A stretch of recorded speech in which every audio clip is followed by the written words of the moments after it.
Hello, my name is Douglas Bloch. I'm an author and depression survivor. Welcome to your Depression Recovery channel, where each week we talk about practical tools and coping strategies for healing from depression and anxiety. The title of today's video is, Do You Suffer from the Weapon of Comparison?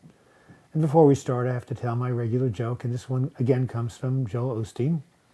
Seems like a woman died and went up to heaven, but she was met by St. Peter at the pearly gates, and she said, what do I have to do to get into heaven? He said, it's very simple. You need to spell a word. What word? She said, well, any word you want. Really? How about love? L-O-V-E. Yep, that's good enough. You're in. But then what happens is St. Peter says, God has called me away. We have to do a quick conference. Can you just take my place? It's very simple. Whenever someone comes up to the gate, you ask them to spell a word, give them the word of their choice, and, really, really straightforward. She says, okay, I'll do it for a few minutes. And the next thing she knows, who shows up but her ex-husband. Wow, she says, what are you doing here? He says, well, I had a heart attack. It was unexpected, but here I am. I see we're at the gates of heaven. What do I have to do to get in? She says, well, you just have to spell a word. And what word is that, he asks. She thinks for a minute and says, Czechoslovakia. All right, well, I hope all ex-wives don't do that to their husbands. But as we were saying, today's title is, Do You Suffer from the Weapon of Comparison? As we know, one of the cardinal symptoms of clinical depression is low self-esteem. This low self-esteem is made worse when we compare ourselves to others and find ourselves wanting. For example, a number of people in my group have said, look at Bob over there. He has a 9-to-5 job. He has benefits. What about me? Why can't I have a 9-to-5 job? Why can't I get up that early in the morning?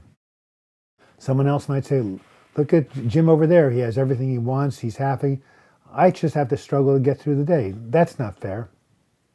Of course, we know these are unfair comparisons because the so-called successful person's brain is not dysregulated like the depressed person's brain. This is why they say in Alcoholics Anonymous, don't compare your insides to other person's outsides. Where does this tendency to compare come from? It seems to be a human trait. In elementary school, children compare themselves to their peers in order to evaluate themselves. In the process, they learn how their physical and their intellectual tendencies or abilities differ. For example, Alice may say, hey, Johnny's a faster runner than I am, but I can throw the football further. However, although it's good to know how we differ from one another, actually basing your self-worth on comparing yourself to others can be a trap because there will always be somebody smarter or more beautiful or wealthier than you are. I remember the story told by the spiritual teacher Ram Dass when he was hanging out with one of his father's rich friends, and he was on a 25-foot long yacht, and the person was feeling very full of themselves until he saw another friend passing by in a 40-foot yacht. Suddenly, he felt like a loser.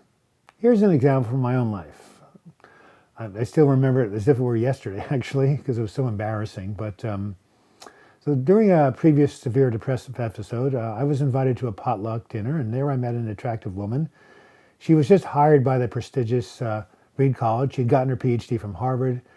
And after describing her accomplishments in great detail, she asked me the dreaded question, so what do you do for a living?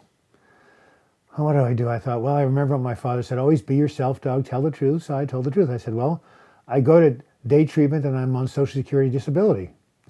She looked at me with scorn, pity, bemusement, and made a discreet exit.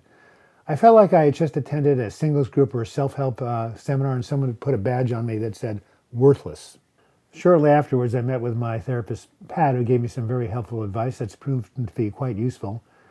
She said that woman might be a hotshot math professor, but your job right now is to heal from this illness. And that's a lot more difficult than simply publishing a math research paper. How do you figure that? I said. She said, look, just being functional, given the pain you're in, is a major accomplishment. The fact that you don't have a financial reward or any prestige does not invalidate the importance of the work you're doing. How do we free ourselves from the weapon of comparison? Well, one way is to go ahead and set some goals, personal goals, and then measure your success by the progress you make towards those goals. Now, the goals can be quite modest. For example, many times a person in my group might say, my goal for today, I just want to be able to get out of bed and make it to the gym. This reminds me of what Martha Manning once said in her book on her depression called Undercurrent. She said, for me, filling the sugar bowl felt like climbing Mount Everest. So even simple things can be really difficult when you're depressed, but you see, it's not about how much you do, it's about the effort you make in doing it. So if you're making an effort and you're meeting the goal, even if it's just getting out of bed for the day, that's worthwhile. And you should be proud of that, and don't worry what anybody else says or how they're doing. It's of no consequence to you. Thus, the important thing to do is to create your own internal definition of success and use that yardstick and no one else's to measure your progress. Now, that's hard to do in this culture that worships power and money, but that's why you should go and find a depression or anxiety support group where you can be around other people who are going through what you're going through and who can provide you with validation and unconditional love. Better to do that than to end up in a meeting of Fortune 500 executives. I'd like to close with one of my favorite lines from poet and songwriter Bob Dylan, who, as many of you may know, won the Nobel Prize for Literature. And in his song, It's All Right, Ma, I'm Only Bleeding, he says this.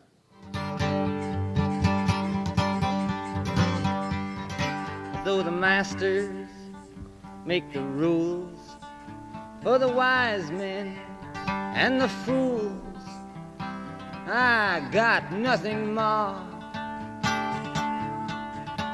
to live up to.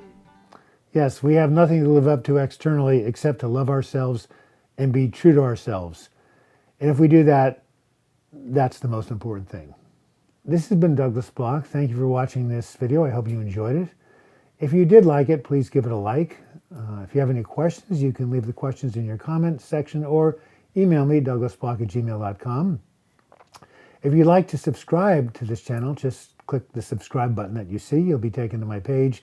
And if you then click on the little bell, you'll be notified every time I publish a new video. If you want to see my Patreon page as a way to help support this channel, click on that button or go to www.patreon.com/Douglas Bloch. And if you want to go to my website, just go to www.healingfromdepression.com.